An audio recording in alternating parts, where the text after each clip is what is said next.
不是要守孝以示天下吗？我怎能去阻止他呢？不过，这后宫之内，凡事即使你想退到墙角数学，要瞒过本宫，绝非易事。连日阴霾密布，今日终于放晴了，恰如皇上英明，嘉怡姐姐伏碧，为礼堂江山展现一番新景象。我说呢，婉儿为什么能得到太上皇的器重？你看，你看，这甜言蜜语说的本宫是乐在其中啊！妹妹谢姐姐的赞赏。好了好了，你看，难得今日好天气，我们不要枉费了这好天气。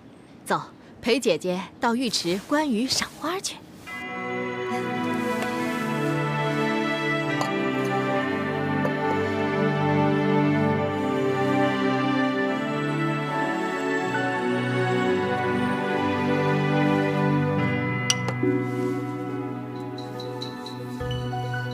蜂蜜滋润，娘娘的一双玉手愈见白滑了。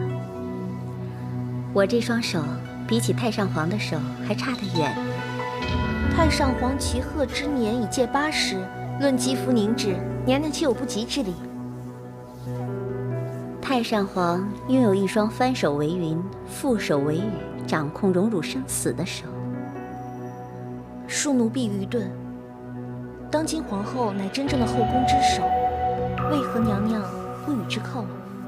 何以见得？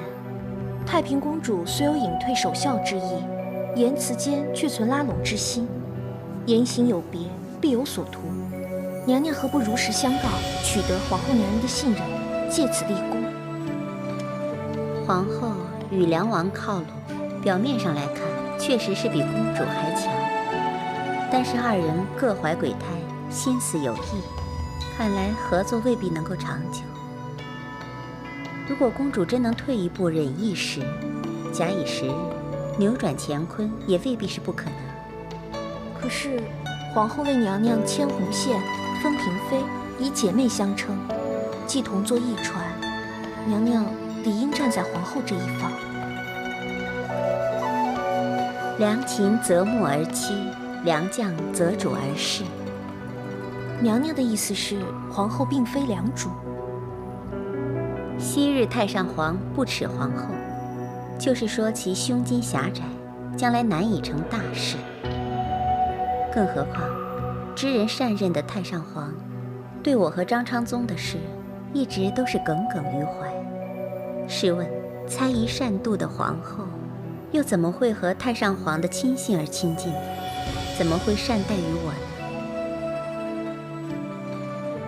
本娘娘之所以得宠，那是因为皇后身边没有一个可靠之人。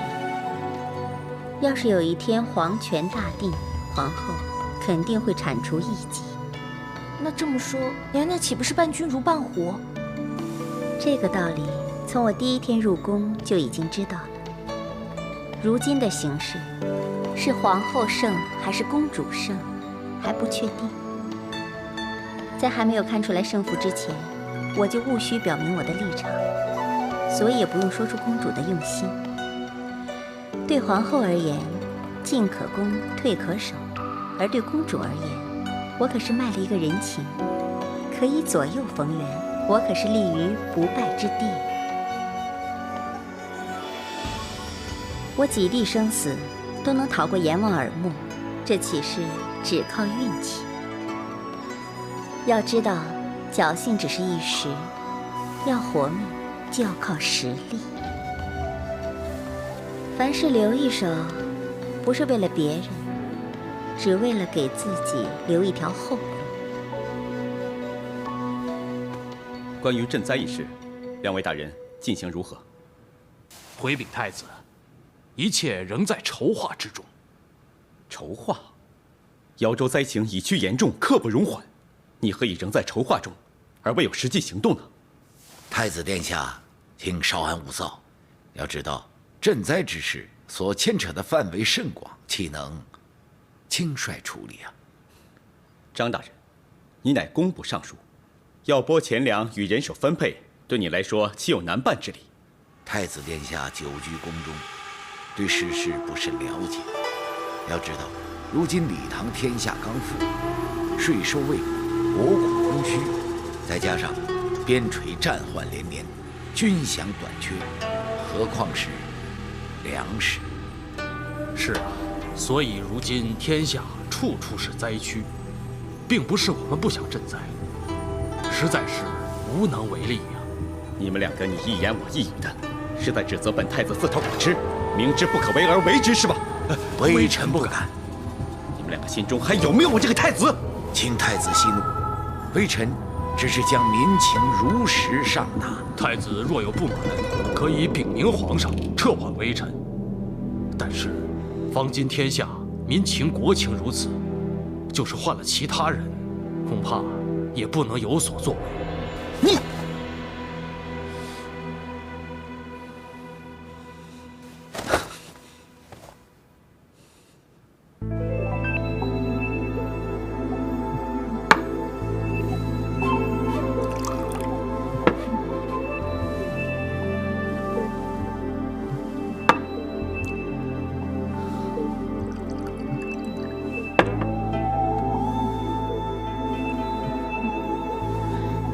美酒应该慢尝，饮得太急，只会白白浪费琼浆玉液。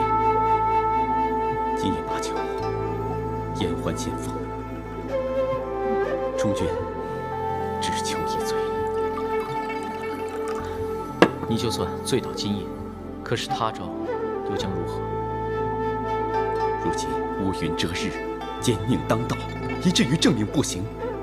你以为我李氏大唐还有明天吗？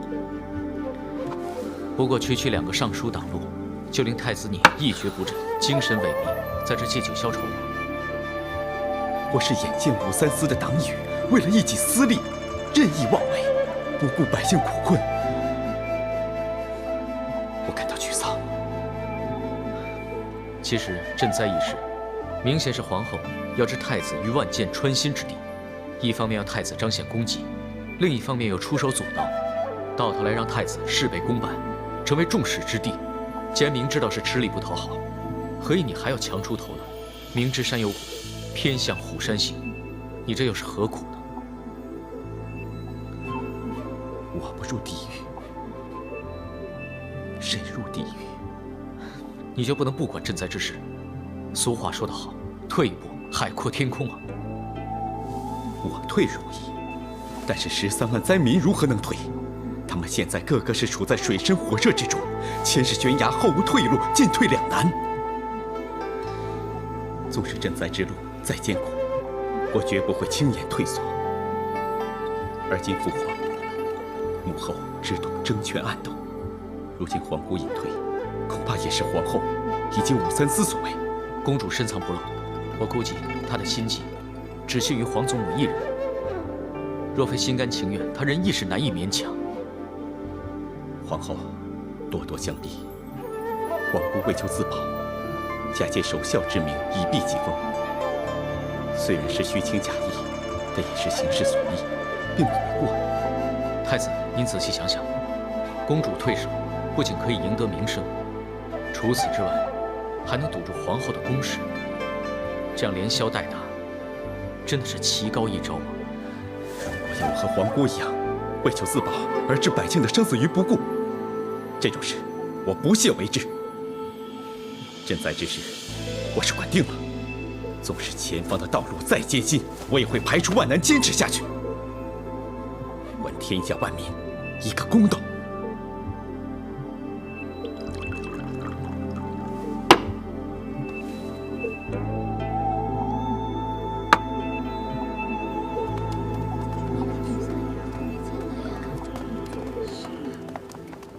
小马哥，哎，孟福，我弄了一些淘金娘粮果，你姐姐啊特别喜欢吃这些小吃。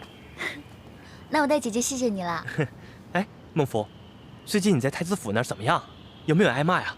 太子呢，最近忙于赈灾，每天都东奔西跑的，他根本就没有闲工夫找我麻烦。啊，那就好，难怪你看起来心情很好啊，笑容满面的。哎，姐姐呢？这时候他应该回来了呀，小鱼他们也没有看到呢，真奇怪。我看他们是去练习去了吧？练习？是啊，牵钩大赛啊！皇上下令全部的宫女都要参加比赛，这么大的事情你不知道啊？没有人说过啊。那姐姐也要去吗？哎，她不用去。我告诉你啊，牵钩练习好辛苦的，耗费精力不说，碰撞扭伤是常有的事情。而且宫规规定啊，参加者必须是40岁以下的宫女。不过呢，皇族宗亲的宫婢奴才就不用去参加了。正所谓一人得道，鸡犬升天。孟凡伺候的是安乐公主，自然就不用去比赛了。那我是太子宫的人，是不是也不用去了？啊？那姐姐呢？这个时辰是宫女们练习的时候，我想你姐姐去看他们去了。姐姐一定又人性大发，这是她的老毛病，一直都改不掉。哎，这个也是你喜欢吃的。谢谢。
就是啊，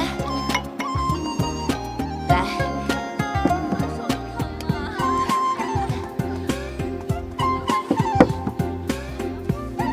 慢慢喝，我还要。真羡慕你们两姐妹，不用受这种苦。你们先在这里休息一下，我去看看其他人。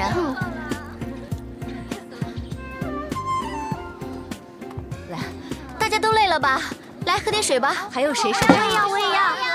来，慢慢喝。给我一碗。我也要。给我一点，给我一点。别着急，慢慢喝。谢谢啊，慢慢喝。哎，我也要，给我。给。慢慢喝。姐。来，还有谁受伤了？要不要上点药啊？你看你，忙得满头大汗的，看上去比他们还辛苦呢。我们这些算什么呀？他们呀，足足练了2个时辰，人都给累坏了。真想不明白，牵钩比赛有什么好玩的？不过是2帮人你拉我扯，皇上皇后竟然乐此不疲。我听小马说，皇后娘娘对牵钩比赛非常投入。记得有一年战况非常激烈，足足比了1个时辰，他们都还未分胜负呢。最后由上福局的宫女胜出。皇后娘娘看了之后非常高兴，赏每人1颗珍珠，那可是他们1年的月钱呢。你看他们快被烈日给晒晕了，不要说是1颗珍珠，就算是夜明珠都弥补不了。姐姐，我们做宫婢的哪有不辛苦的时候？受皮肉之苦也是家常便饭啊。来，姐姐，你打算什么时候回掖庭局啊？他们还要再练1个多时辰呢。我听小马说，我们侍奉太子公主的根本不需要参加比赛。姐姐，你在这边只会跟他们受苦。可是我不能丢下他们不顾。小福，你要是累了就先回去。我怎么可能丢下你呢？那你就是愿意留下来陪姐姐了。有你这样的姐姐，做事都要比别人多做1倍。我的好妹妹。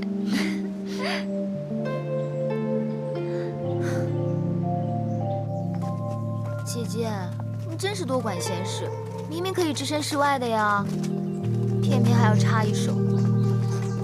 小鱼他们又不是外人，看到他们受苦，我又怎么能袖手旁观呢？你呀，就这脾气改不了，事事关心，不怕招惹麻烦上身啊。姐姐我啊，是金刚不坏之身呢。奴婢参见昭容娘娘。免礼。谢娘娘。谢娘娘。孟凡，你看起来憔悴疲累，凤阳阁的日子很难过吗？公主待奴婢很好，只是奴婢这几天精神欠佳，请娘娘不要误会。那安乐公主她好吗？公主她很好，谢娘娘关心。本宫听闻早前公主欠安违和，食不下咽，幸得你照顾，方能进食，不知可有此事？那一切已经过去，如今公主身心康泰，福泽绵长。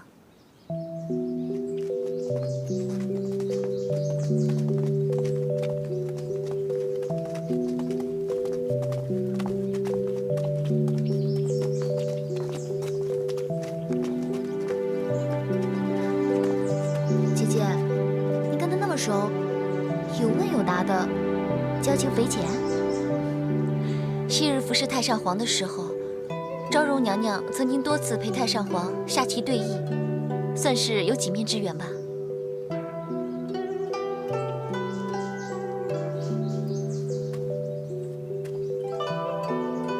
上官内舍人，本是宫婢出身，之后做官，如今又当上昭容娘娘，这山鸡可以变凤凰，绝对是奴婢的最佳典范。娘娘知识渊博，机敏睿智，蜕变并非偶然。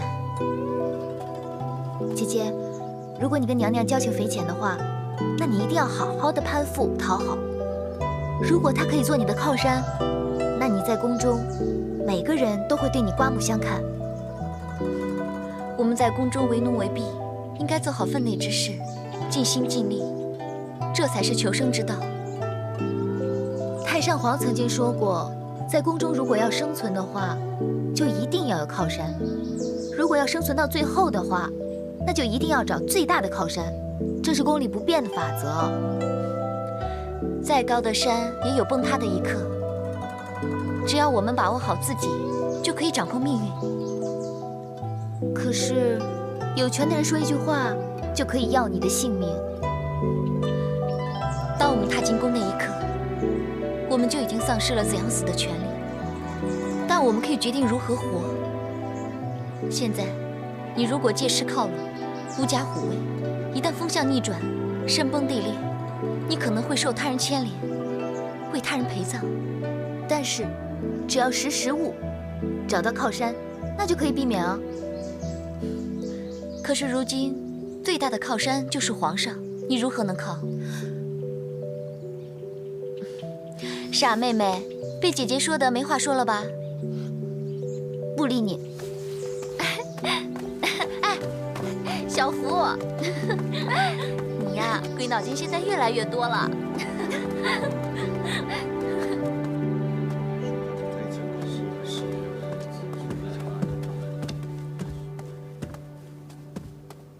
参见太子殿下。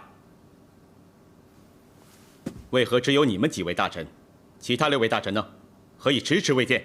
禀太子，今夜就只得诸位大臣商讨赈灾之事。除了疾病待亡，眼前还有什么事情比赈灾更为重要的？太子殿下，其余大臣政事繁忙，以致分身不暇呀。政事？为皇后举办牵钩比赛，此为政事？这个……算了。先前何大人说过，国库空虚，以至于赈灾事有心无力。本太子亦考虑到各位大臣的难处，所以我已经决定，此次赈灾不动用国库，该由各位大臣捐献筹款赈灾。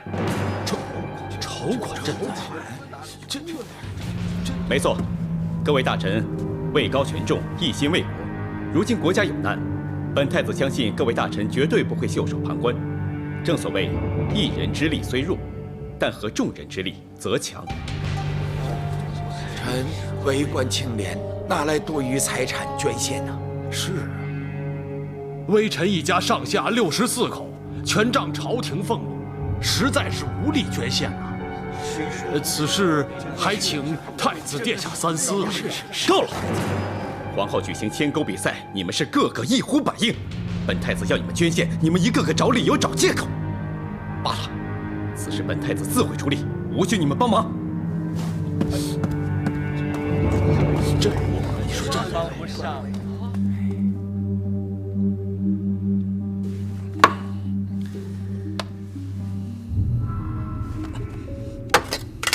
再去拿酒来。恕奴婢直言，这已经是今晚的第10壶了，酒能伤身啊。连你也违逆我的意思是不是？奴婢知罪，这就去拿酒。太子要是醉死了，皇上怪罪下来，到时候奴婢就陪太子一起下黄泉，在那边伺候太子。回来。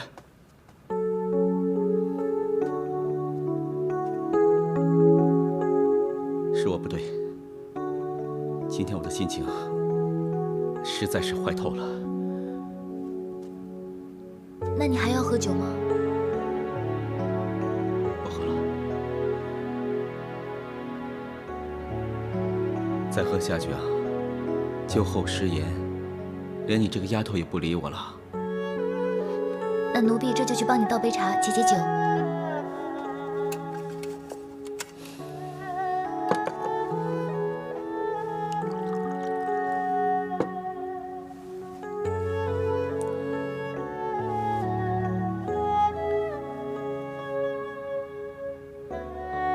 怎么了？茶不够热啊？不是，我是想到扬州市3万灾民，现在连滴水也没办法喝，我却在这儿，又是喝茶，又是喝酒的，喝在嘴里的滋味，就像是百姓的血与泪。那些所谓的忠臣贤将，个个都是虚情假意、没良心的人，竟然为了一己私利结党营私，全都置百姓的生命于不顾。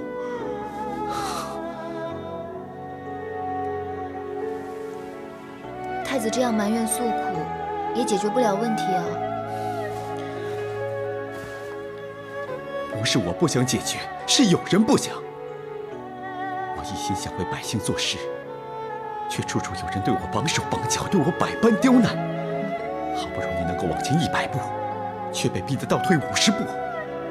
这样下去，何时才能到达终点呢？其实他们不过是因为皇后还有梁王的势强，所以顺从他们而已啊。其实太子不如借助他人的力量来帮自己声威。可事到如今，连龙姬都帮不了我，还有谁人能帮？要想在宫中活得畅快，那就要有靠山。山越大，势就越稳，而宫中最大的靠山就是皇上。父皇？孟夫相信，狐假虎威，借势壮声威，这招是万试万灵的。太子认为呢？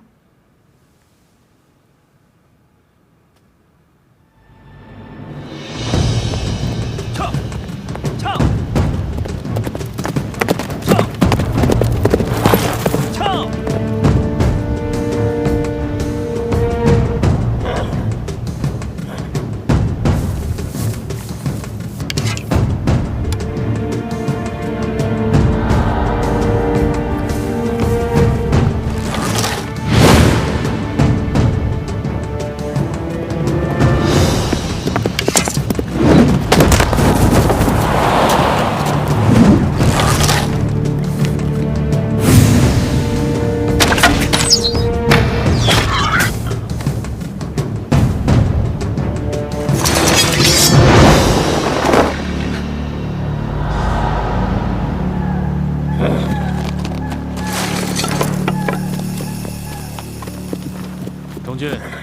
好剑法呀！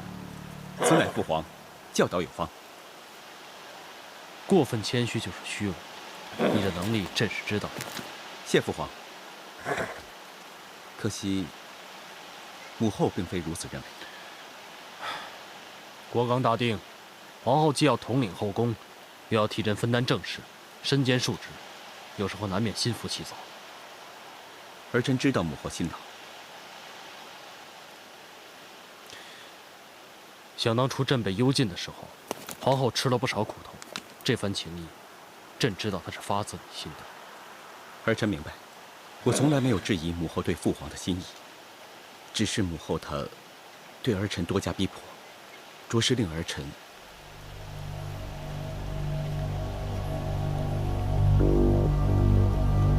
爱之深，责之切。皇后是想让你多些历练，等到他日有能力治国之时，尽显我李家风范。儿臣明白母后苦心，指望母后有一天也能够明白儿臣的心意，少一份猜疑，多一份信任。这是一定的。朕今天很高兴，非常高兴。看到崇俊你剑法如神，说吧，你要父皇赏赐你些什么东西？谢父皇，恭敬不如从命。儿臣想要的是，皇上下令赈灾，离京已逾半旬，请问各位大臣，进度如何？啊，微臣仍在联络各地地方官，查点粮仓，以确定是否有余粮，以供赈灾啊。太子殿下，一切都在进行之中，相信假以时日，赈灾之事必定办妥。好，既然一切也在紧急筹划当中，本太子也知道此事无法强人所难，那就顺其自然吧。周公公，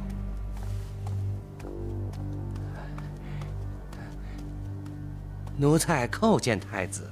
周公公，所谓何事？禀太子，皇上得知太子为赈灾一事劳心劳力，故命奴才前来送与珍宝，以慰太子辛劳。父皇赏赐儿臣的？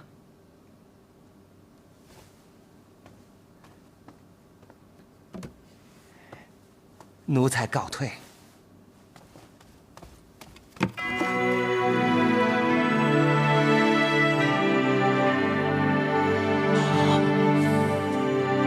是金缕玉带枕。金缕玉带枕，乃洛神真福之物啊，可谓是皇上的挚爱呀。《史记》记载，此玉原为洛神真福之父真意的指镇，只为失手砸碎。后来由当年琢磨和氏璧的后人7日7夜细心切琢，再以名匠以金线铝缠而成啊。玉枕制工精细，触手生温，加上洛神真符耳鬓厮磨，从此此枕便是名扬千古啊！稀世珍品。父皇得知此次赈灾是困难重重，父皇竟然愿意忍痛割爱，献上他的珍贵的金缕玉带枕作为筹款赈灾之用。父皇这番心意，充俊代天下万民叩谢。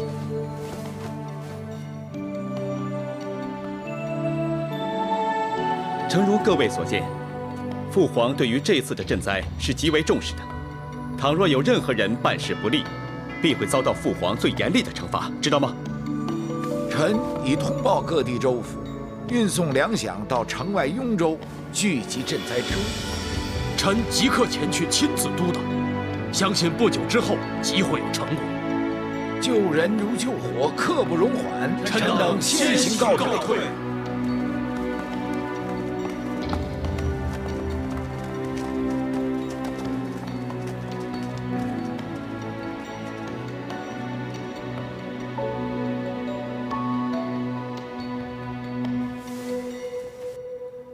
打开来看看。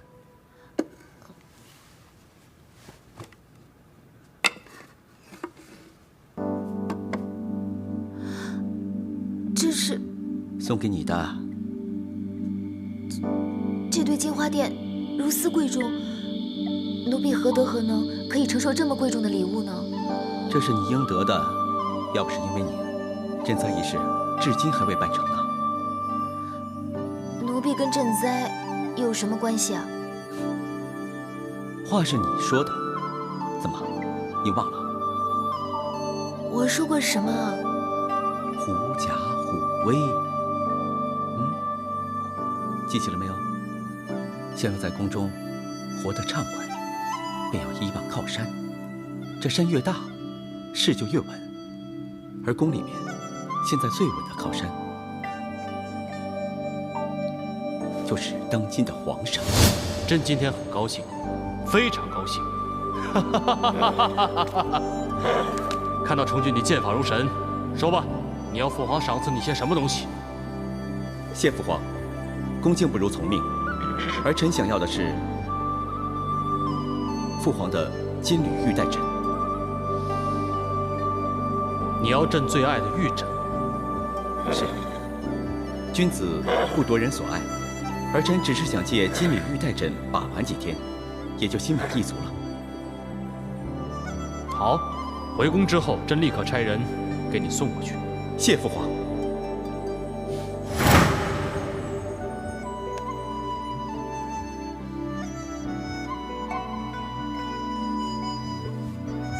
凤儿，要不是你一言惊醒，本太子绝对想不到狐假虎威这个好办法的。能够帮上太子，是奴婢的福气。也正是因为你，瑶州的13万灾民总算可以有2餐温饱，这么大的功德，跟一个小小的金花殿比起来，还真是微不足道。不如今晚太子就用这个玉枕来伴你入眠，一定可以睡得很香甜的。不了，我马上就要启程，到城外的雍州府去点收赈灾需要的东西，然后就要马上赶到瑶州赈灾。想有个好眠，恐怕也得好一阵子呢。那太子可得小心保重。我会的。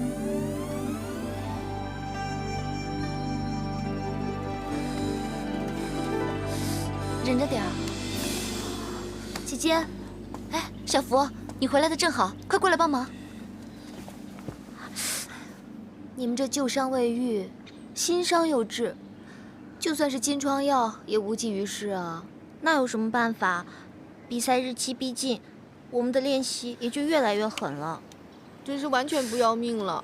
我们呀，整整练了1个月，累得我连握筷子的力气都没有了。再这样下去，恐怕我这双手都要废了吧？哎呀，小福姐，你轻一点嘛！对不起啊。哎呀，你只是双手嘛，我可是累得浑身都要散架了。有这么夸张吗？你又不参与其事，你怎么知道其中的苦楚？哎呦，真是好羡慕你们姐妹俩，哪来这么好的运气，可以不用受这样的苦。是啊，最近的确是蛮好运的。看你这么开心，发生什么事了？总之就是有好事啊。听说太子赈灾得力，难道是太子心情大好，奴婢宫婢都有得益？那是当然的呀。太子呢，对我越来越好，只要他继续努力的话，那我这靠山就越来越稳了。周公公，你怎么来了？我是来找孟福的。找我？什么事啊？明早开始，牵钩比赛的练习，你也要来参加。为什么？皇族宗亲的奴婢们不是可以免了的吗？谁说的？你们要不要参加比赛，那全是随意挑选的，连太平公主的宫女也要参加。那姐姐要参加吗？今天只选你一个，明天的事儿谁管得了？这不是存心针对吗？小福，皇族宗亲也有得宠和不得宠的，在宫中，主子的喜恶就是宫规，这点道理，你们都不懂吗？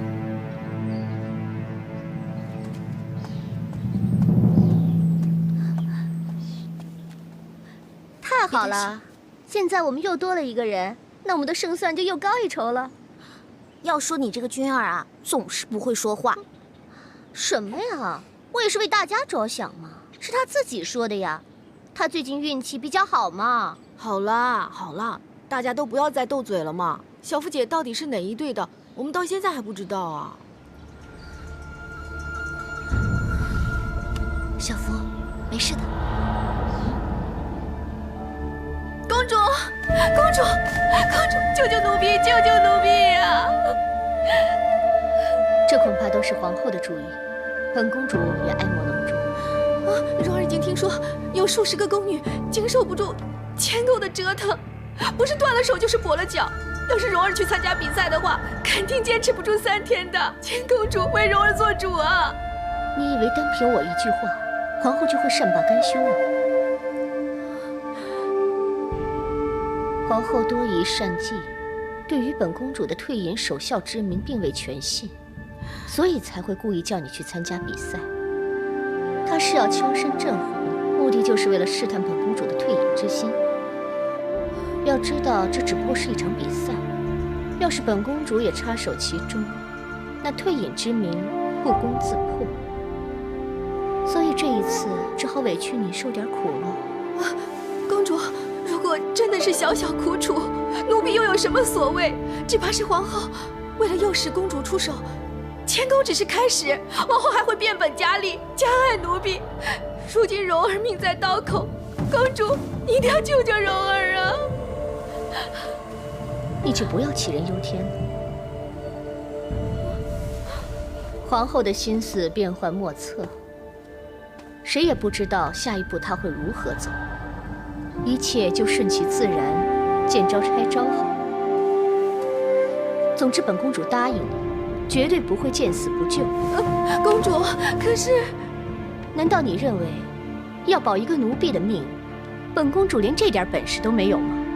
奴婢不敢。蓉儿，你是薛少的亲侄女，就是我的人。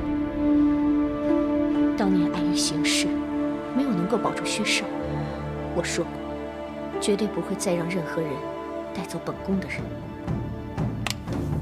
你明白吗？奴婢明白。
今天练习时辰已到，大家可以回去休息了，明天再继续。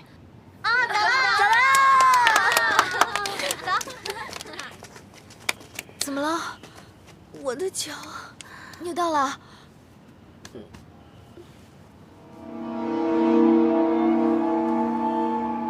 你呀，要不是因为你，大家就不会输了。我又不是故意的，我已经很尽力了。尽力？我看你是故意的。哎，你没看到他扭到脚啊？你看他的脸都青了。你这算是替他出头了。我知道你是伺候太子的孟福，和他们是一伙的。是又怎么样？刚才我就觉得怪，你一点都不使劲，你是故意让对手的。我如果是故意的话，干嘛皮破血流啊？让是这样的吗？总之，要不是蓉儿你跌倒，你孟父不尽力，我们就不会说。是，全是你们坏的错，连日来上10局都不是我们的对手，如今你们来了，我们就输了，还不是你们的错？个人问题了，都是你害的错，都是你的错，就是你们，就是你害的，坏你，都是你们的错，坏你，就是你的错，就是你的错，坏你，不是我们的错。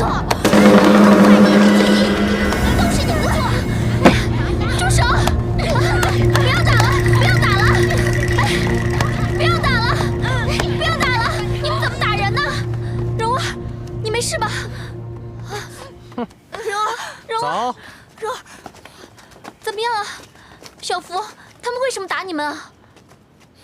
他们输了，不服气，所以才拿我们出气的。